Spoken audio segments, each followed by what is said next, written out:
What's happening? It's Shane here, and in today's video, I'm going to be talking about the top 5 personal finance tips for teenagers. And I think this is going to be a very valuable video for you to watch. I'm going to talk about what I think is the most important things when it comes to personal finance and career and all that sort of thing that I wish I knew when I was that age. But before we get into it, make sure to gently tap the like button, hit that subscribe button, and ring the notification bell. We will set a goal for, I don't know, 1,500 likes on this video. All right, so number 1 on the list, this is going to be kind of an obvious one, I guess, but get a job, right? And I don't mean to sound like a boomer when I say this. I sincerely mean this. I think getting a job, even if it's a crappy entry-level job and you only work like 1 day a week or anything like that, it is going to be so valuable to you in so many different ways. First of all, getting a job, even if you just work 1 day a week, is going to be a lot of extra money, especially for a teenager. And that's really nice because you are gonna have the freedom to pay for things on your own. You're not gonna have to rely on your parents. And successful people in life have the ability to not have to rely on others. So getting a taste of that independence as early as you can is going to be extremely valuable on its own. But I would say the money itself is the least valuable thing when it comes to getting a job. First of all, you are going to get work experience, which is going to be incredibly valuable for the future. I know people who have gone all the way through high school, all the way through college, and they still have never had a job, and they go into the real world in an entry-level job and they do not have any idea what they're doing. There's a lot of things that you're gonna learn, all the way from really basic stuff like how to use a fax machine, how to use a phone, all the way to more subtle things that are kind of like soft skills that are hard to describe, but it's basically just being a professional, being somebody who is effective but also fun to be around at work. And even if you get a job that you absolutely hate, it's going to set a low bar for jobs. And when you get a good job, or maybe even just a normal job, you're going to feel grateful for it. And even if you're somebody who never plans on getting a job, you want to be an entrepreneur and employ other people, being able to put yourself in the shoes of somebody that you would employ because you were once an employee yourself is going to give you a completely different perspective when it comes to being a manager and a leader. You're going to make a much better leader, a much better manager because of the fact that you have that perspective, you have that empathy because you have been in their shoes before. And that's going to lead to your employees liking you a lot more, wanting to work a lot harder for you. And of course, that will end up making you more money. But more than that, it's also just going to be a more enjoyable work environment. And if that all wasn't enough, having that work experience on your resume before you graduate college or go into the real world is gonna make you look just so much more appealing to a hiring manager or a business owner who might potentially hire you for your first entry-level position, right? So getting a job, doing side hustles as well, awesome, I think. I guess that's kind of along the same lines. I'm gonna go ahead and just put them in the same category. Side hustles are great as well because again, you're earning money. Side hustles are a little bit more entrepreneurial. I would say side hustles are almost like entrepreneurship with training wheels. But all of these things are great because they are showing that you can take initiative. They're showing that you can earn your own money and be more independent. So even if you're just doing, a part-time shift every 2 weeks, something like that, something super basic, doesn't take up very much of your time, do it. Absolutely do it. Number 2 on the list is going to be for those of you who want to go to college, which, my channel, a lot of it is about college degrees. So a significant amount of you probably do. And that is to get good grades in high school and also do well on these standardized tests like the ACT and the SAT if you want to go to college. Now, the reason that I stress this, getting good grades, is it's not so much that you learn so much in high school and it's like so important for you to get good grades. It's just simply the fact that the best scholarships are going to be available to those who get good grades and sometimes also do well on those standardized tests. Some of the scholarships are even going to be full ride, which means you don't have to pay anything. But a lot of them are going to be very, very high, like $10,000 a year, right? Over 4 years. So that's $40,000 overall. And these are honestly just the low-hanging fruit of scholarships. These are the ones that are the easiest to get. And to be honest with you guys, I know it might seem like your high school classes are hard, but they aren't. You just really need to learn study skills. It's gonna get much more difficult in college, and it gets even more difficult after that in grad school. And as it gets more difficult, you're gonna learn these new study skills, and then that's gonna make it manageable, and then eventually it'll become kind of easy for you. And you're gonna look back on high school and you're gonna be like, that was a piece of cake. One author who really helped me to kind of like get my study style and my study skills down in high school was Cal Newport. He has a book called How to Become a Straight A Student. Highly recommend that book. He also has a book, it's called How to Win at College. I also got that one as well early on in college. You can get that one too because it kind of talks about study skills as well, but those two books are very easy reads. You can read both of them within a day, and they have just some amazing tips.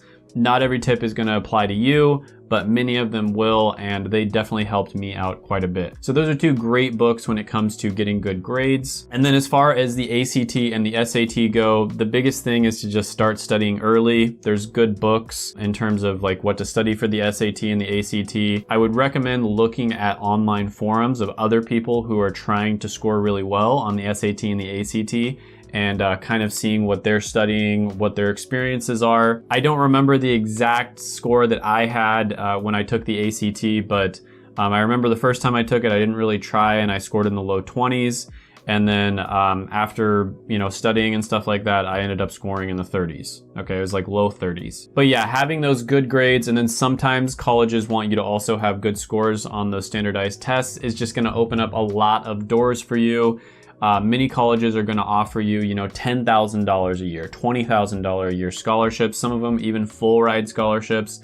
And so that is just the low hanging fruit. On top of that, you should be applying for scholarships, especially in your junior and senior year, even if they're just $500, $1,000, $1,500 ones. Those little ones really do add up. And so this is a great way to pay for most of your college and set yourself up for success, because the average person is taking out nearly $40,000 in student loans, and it takes them 20 years to pay them off. So if you can just avoid that whole situation in the first place, that is going to be great for you. Number 3 on the list is to start investing. And you might think, well, you can't start investing until you're 18, right? Actually, there are ways for you to start investing even as a minor. And basically what you do is you open up a custodial account. And a custodial account is where you get your parents to sign off on it, and you are trading on behalf of them. And it might be your money that you are investing, but it's technically a custodial account under your parent, or maybe some other person that is technically your guardian. But yeah, investing as early as possible, even if it's just a tiny amount of money,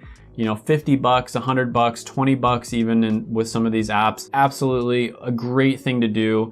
It's gonna get you started. It's like almost a snowball effect, because when you start investing and you experience the power of compound interest, it's gonna get you excited about opening the app, saying, oh my gosh, my investment went up 10%, 20%. Then you look at the projections and you see, if I invest this much over this period of time, I'm gonna end up being able to retire at this age. And it just gets you really excited, and that excitement gets you to want to make more money, and it also gets you to want to save that money that you make, so you get into things like saving and budgeting, and then on top of that, you end up investing even more. And so it's this cycle that's actually a really good thing, where you kind of just get addicted to investing and making money, and that ends up being a very good thing, because then you can retire early. Now, number 4 on this list is an extremely practical tip that I don't think enough people talk about, and that is just try out a bunch of different things to see what you like. And this is not only in terms of jobs, but it's also just in terms of life in general. Just like try out a bunch of different stuff and see what you genuinely enjoy. So for instance, a lot of things in my life that I really enjoy, I almost did them on accident, right? It was like a friend was just like, hey, do you want to come with me? I'm doing this or that. And I had nothing to do. So I went with them, and I did whatever they were doing, and then I just really enjoyed it. And so you should really say yes to a lot of these things. Try out different stuff. Try skiing, try playing basketball, try all these different things, try different arts and crafts, and see what you truly enjoy. And really what you want to do is try to notice a difference between things that temporarily make you happy for a split second And this, example of this would be like eating ice cream, drinking soda, versus things that make you happy on a deeper level, and a lot of the time it brings you lasting joy, right? So one of the things I absolutely love doing is I love reading about history, right? I love reading history books, and I love listening to podcasts. It's definitely one of my passions in life. I really enjoy doing it. It's probably something that 90% of the people watching this are like, that sounds incredibly boring. I would never want to do that. I wouldn't wish that on my worst enemy, but it's something I absolutely love. But that's actually kind of what you want to find, especially in your career. There's the concept of ikigai, which I've talked about quite a bit, which is basically just balancing practicality with passion. Another way to look at it, and I got this from Naval Ravikant, who gives really good advice on money, especially if you're somebody in the tech startup world.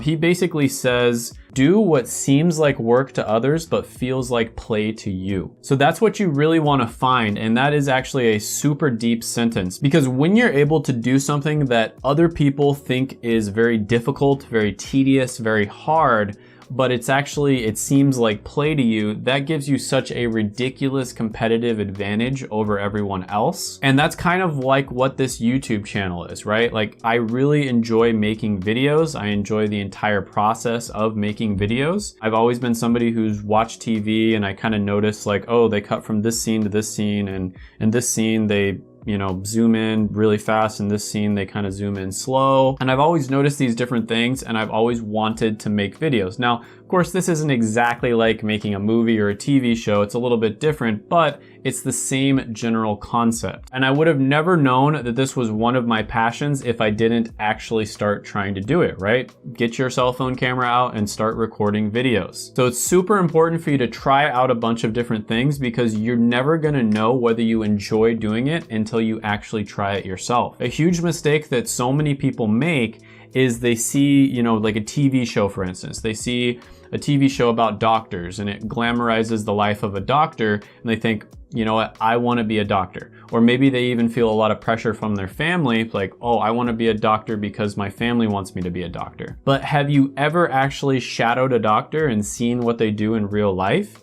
Have you ever seen what the real life of a doctor is on a day-to-day basis? Because that can be a great choice for some people, but for many people, it's going to be a nightmarish job. And that's why you see ridiculously high depression rates and suicide rates with doctors, in my opinion, is because the expectation is so different than the actual reality. So yeah, super, super important, just especially at this time in your life when you're young, just to try a bunch of different things out to figure out what you like. It's kind of like your favorite food. Think about your favorite food. You wouldn't even be able to know that that is your favorite food unless you actually tried it in the first place. But anyways, number 5 on this list is going to be shoot for the stars, but have a good plan. Once you find something that you really want to do after trying out a bunch of different things, shoot for the stars, go for it. Again, you want to try to find something that seems like work to other people, but feels like play to you. And once you found that thing, shoot for the stars on it, right? Go for it. But be smart about it, right? It's usually not a good idea for you to just like, if you're working a job and you don't have any savings, it's usually not a good idea for you to just quit your job and go for whatever your goal is. The average successful YouTuber, for instance, in my opinion, is probably gonna take 1 to 2 years before they're able to make a full-time income from YouTube. And the same thing works for all different types of business models. It is going to take time for you to start making money. Same thing if you're going for, a dream job. It's probably gonna take you some time to build up your resume before you can get into that dream job position.